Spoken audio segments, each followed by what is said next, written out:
Hola, mi nombre es Juan Granada, presidente del CRF con Columbia University en Nueva York. En la charla que les vamos a presentar a continuación, el doctor Tamim Nazif va a hablar de básicamente TAVR en general, lo que llaman también en Europa TAVI, que es el reemplazo valvular percutáneo de la válvula aórtica. Nos va a hablar del pasado, del presente y del futuro. Este es un tema muy relevante porque en este momento el uso de esta tecnología está aumentando, el número de pacientes que están incluidos en estudios también está aumentando y la cantidad de datos que estamos acumulando a largo plazo también está aumentando y está siendo actualizada cada año. Ustedes vieron que en el TCT este año se presentaron datos ya a largo plazo de 5 años y empezamos ya a ver diferencias, ventajas y desventajas de esta tecnología versus cirugía en pacientes de riesgo alto y riesgo intermedio.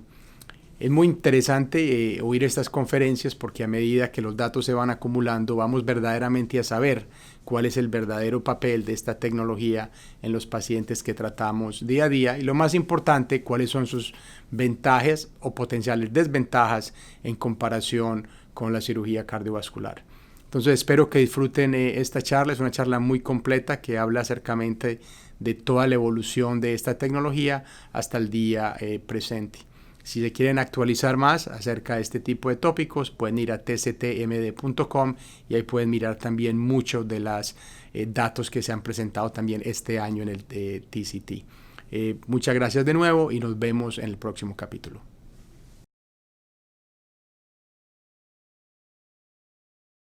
With TAVR and really focus a little bit on the data. There'll be a series of 2 talks. This first one exploring some of the data and the development of TAVR, and then a second presentation more about how we treat patients now and an individualized risk assessment with a focus on imaging. So it's important to recognize that this history of TAVR has really been quite brief in the large scheme of things, shown here against the history of surgical aortic valve replacement, which has been performed for almost 60 years in the United States. We see that TAVR in the past 15 years has been a very, very rapid evolution. The concept emerged, as Shashil mentioned, in the late 80s, early 90s with some of these pioneers, Anderson and Cribier, who were performing balloon valvuloplasty at that time and had the concept that perhaps a more durable result would occur if they put a stent with a valve on their balloons. And that culminated, as mentioned, in this first-in-man case in 2002 with Alain Cribier. I'm going to define, just for the purposes of this talk, the TAVR pass as being that period from the first-in-man case through the commercial approval in the United States of the first generation balloon-expandable and self-expanding valve systems. We see here again this incredibly rapid iteration and development of new technologies, and this has all been based in an incredibly robust clinical trial effort. The exemplar of which I think really is the partner trial. The partner trial, as you know, and as Sushil mentioned, he showed a similar slide, had incredible results taking into account the fact that the doctors and the centers that performed this trial really had very limited experience. There were less than 100 TAVRs performed in the United States at that time, and only 6 sites that had any experience at all prior to the trial. These were incredibly crude devices. I recently found one of our old SAPIEN sheaths that we had sitting around, and you almost can't believe, looking at the sheaths now compared to what they were then, the differences. Nevertheless, partner B obviously showed a substantial improvement in mortality relative to standard care, including balloon valvuloplasty. And partner Cohort A in these high-risk operable candidates, non-inferiority of TAVR with respect to surgery. And it wasn't just these results with respect to mortality that were important. Partner established clearly a immediate and durable impact on quality of life, something that's in many of these older, higher risk patient populations at least as important as mortality itself. The self-expanding platform developed in parallel to the balloon-expandable, albeit a few years behind, and also has been driven by another incredible clinical research effort with, again, just shy of 10,000 patients in pre-market studies. The CoreValve US pivotal trial, like PARTNER, first a registry in inoperable patients, and then a randomized trial in high-risk surgical candidates, slightly lower risk cohort than PARTNER A, and also several years down the line with some interval improvements in patient screening, community learning, and the devices themselves. But this trial, I think, is important because it really showed for the first time that a transcatheter structural procedure, namely TAVR, could be superior to the predicate surgical technique. And this finding of superiority, I think, was really a landmark in the evolution of this structural field. And it was these trials, PARTNER and the CoreValve pivotal, that led to the change of guidelines in 2014, where TAVR was then recommended for prohibitive surgical risk patients who would survive for at least a year, and recognized as a reasonable alternative for patients who are high risk for surgical AVR. And as Cecile also mentioned, during this early time period, there was incredible learning in the community about this concept of a heart team approach and risk assessment. We really focused on these high and extreme risk patients. As you mentioned, a lot of learning about the patients who are in fact too sick to benefit from these therapies. And this concept of the heart team approach, which had come from syntax and sort of been established that maybe a surgeon and an interventionalist should be involved in the care of the patient, was really expanded in this early period of TAVR development to be a much more robust, multidisciplinary team specifically focused on individualized care of the patient and benefit. And this concept also in that time period became codified in the guidelines. Shown here again, this multi-dimensional risk assessment through the heart team approach. So that brings us from the initial development, I think, to sort of the TAVR present, this period of the last 4 or 5 years after the initial commercial improvement and driving now forward. There's been continued rapid evolution of the devices, procedural techniques, and populations in this period. We've really tried, I think, to move beyond some of the traditional surgical risk models and scores that were the focus of the early heart team discussions, STS, Euroscore, so forth, to now TAVR-specific risk score, and really individualized risk assessment based on the imaging and the anatomy. Cecile alluded to the improvements in the appreciation and understanding of the anatomy and how we leverage that for our patients. And the second part of the presentation I'll give is really a series of case examples of just this. Increasingly now we favor this so-called minimalist approach with conscious sedation, expedited discharge of the patients, and so forth. We've also had approval of new patient populations in the past several years, intermediate risk approval in 2016. This was based on the results of PARTNER 2A, another trial that's very important to recognize that this was performed with a valve system, the SAPIEN XT, that essentially no longer exists, no longer used at all. With this, TAVR was shown to be non-inferior with respect to all-cause mortality and disabling stroke to surgery. Importantly, though, this trial also included the SAPIEN 3 intermediate risk registry, and this was a similar cohort of patients, same operators, but with a newer valve system now, the SAPIEN 3 valve, with certain iterative improvements. And Cecile presented the early results actually at ACC in 2015 with just breathtaking findings of all-cause mortality around 1%, as well disabling stroke 1% at 30 days. And this was a sort of presentation where you could actually hear a gasp in the room at ACC when this was presented. Results far better than have ever been seen in any surgical trial or structural trial to this time point. In a propensity-matched analysis, we see the curves diverge early and remain separated. So, I think, again, pushing forward this idea that in the right patients with a transfemoral approach, TAVR is superior to surgery. As mentioned, this led to elevation of TAVR to 2A in intermediate risk patients. Probably will now be 1A on the basis of the following CERTAVI results: non-inferiority out to 2 years, again, death or disabling stroke in intermediate risk surgical candidates. Other patient populations have also been approved now, valve-in-valve TAVR for both AS and AI, and this has been on the basis of multiple registries. There were valve-in-valve registries associated with PARTNER 2, CoreValve US, the VIVID Valve and Valve Registry gathered by Danny DeVere. Also new devices now. I mentioned the SAPIEN 3 and Evolut Pro, important iterations to go through progressively smaller sheaths, the addition of these so-called skirts or additional fabric or other materials to seal against paravalvular leak, changes in the frame designs to allow for coronary access, very rapid iterative improvements to address these challenges that were identified in some of the early experience that Sushil showed. As one example, the sheath sizes have progressively decreased 24, 26 French, even in the very early days, larger than your thumb, to down now smaller than your pinky, a 14 French expandable sheath with the SAPIEN 3.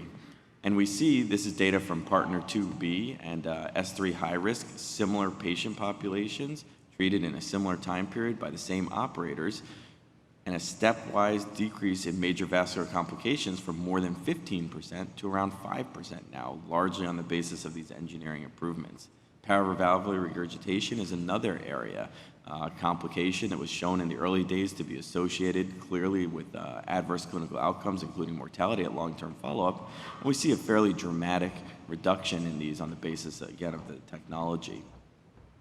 During this period has also been the advent of CT angiography, both for arterial access evaluation as well as the aortic annulus. And we'll show in some specific case examples how this really impacts our practice and makes a major difference. We had in 2017 the approval of one of the first, actually I guess the first ancillary device specifically for TAVR. This is the Sentinel Cerebral Embolic Protection System. I won't talk about it further as Sushil's going to give a whole talk about it, but just to say that this technology is, again, an additive benefit to address one of these early clinical challenges that was identified. The minimalist approach is something that we talk about quite a bit at this point. This is the idea that in patients without high-risk clinical or anatomic features, perhaps more is less. We tend to use conscious sedation rather than general anesthesia, transthoracic echocardiography now rather than transesophageal. We avoid things like necklines, swans, Foley catheters, and so forth. In the appropriate patients who used to go spend 48 hours in the ICU, they now recover for 4 hours in the cath lab and go directly to the floor, go home in the morning. And there's increasing data to support this approach. Recent presentation at TCT this year of the 3M trial from Vancouver. This was a cohort of patients who were clinically and anatomically appropriate, treated in a minimalist fashion, and discharged home in less than 24 hours. That was possible in 80% of the patients in this study with very, very good, robust clinical outcomes. I think that's where we are in the present. What's the future in the next couple of years going to look like? Well, I think one of the big coming developments is going to be the presentation of these low-risk trials. Both the balloon-expandable Edwards system and self-expanding Medtronic have at a 1-year delay. Low-risk results coming. Many of us are sort of anticipating already the findings of these by inference from what we've seen so far. Until we see the data, though, we won't know for sure. Other new populations, bicuspid aortic valves, have been an area of challenge. There's some early evidence that the results have begun to improve with some of the newer devices, but there are associated registries on the Edwards and Medtronic low-risk trials that will give us additional insight into this condition.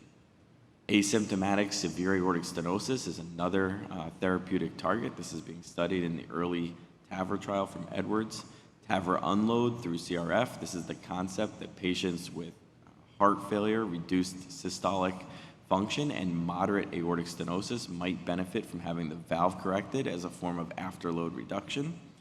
And this trial also currently actively enrolling. There's a host of new TAVR devices. The Boston Scientific Lotus valve has been on hold for some engineering issues, but already completed its trial in high-risk patients and is entering an intermediate-risk trial. We anticipate likely approval in the United States in the next year or two. All of these other valves and many more are entering different phases of clinical trials as well. Sentinel, as mentioned, was approved. There's a number of other cerebral embolic protection devices. The Keystone is in its pivotal trial here in the United States, and the phase 2 of this is about to begin enrollment. Large bore access enclosure, the Manta device, also completed a US IDE pivotal study. Tempo temporary pacing lead. This is a newer, approved already by FDA, active fixation pacing lead that's sometimes being used in TAVR to prevent loss of capture, more stable pacing, and so forth. So these are all examples of devices and ancillary techniques that have grown out of this TAVR effort. So what are the limitations as we look forward? There are a few. We discuss frequently valve durability.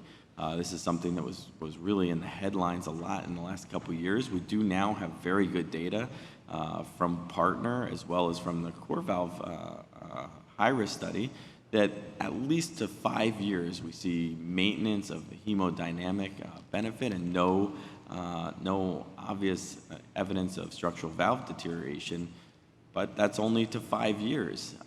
We talk fair bit in 85-year-old, some people say above 80. The average life expectancy ranges from 5 to 7 years based on your sex. For that patient population, then we already know the durability, but now we're moving into the 70-year-olds, the 60-year-olds. As life expectancies become longer and longer, this issue of durability is going to be something that needs to be intensively investigated. Another area that you've probably heard about is this entity of subclinical leaflet thrombosis. This was noted in the Portico IDE study, but in registries found to affect essentially all of the transcatheter valves as well as surgical valves, and an incidence around 15% or so. There's a questionable association with neurologic events, but a fairly weak linkage at this point, and it's important to recognize that these are the same patients included in the cohorts for which we're showing you these excellent randomized trial results. So we're not sure the clinical importance of this. What is clear is that the finding resolves with treatment with anticoagulation, and there's a lot of development also around medical therapies. Perhaps that TAVR patients, especially as we move into lower risk and there's less bleeding risk, should be maintained on different anticoagulation strategies. There's at least 2 large studies of NOAC rather than DAPT, which doesn't seem to influence this entity. So these are additional areas, I think, this entity of structural, subclinical leaflet thrombosis, structural valve deterioration, durability, and associated medical therapies that a large volume of learning is still required. So in conclusion, TAVR is now approved therapy for intermediate and higher risk patients, also for valve-in-valve and high-risk patients for bioprosthetic ASAI. We're looking forward to the low-risk trials in the next year. It's importantly been incredibly rapid device evolution, contributing to improved outcomes. We have ancillary devices, some of which I've shown, and many more of which are coming. We focus on this minimalist approach with conscious sedation, expedited recovery, and I'll show a case example in the next segment. And I think this gives you a flavor, hopefully, of the direction in which this field is moving.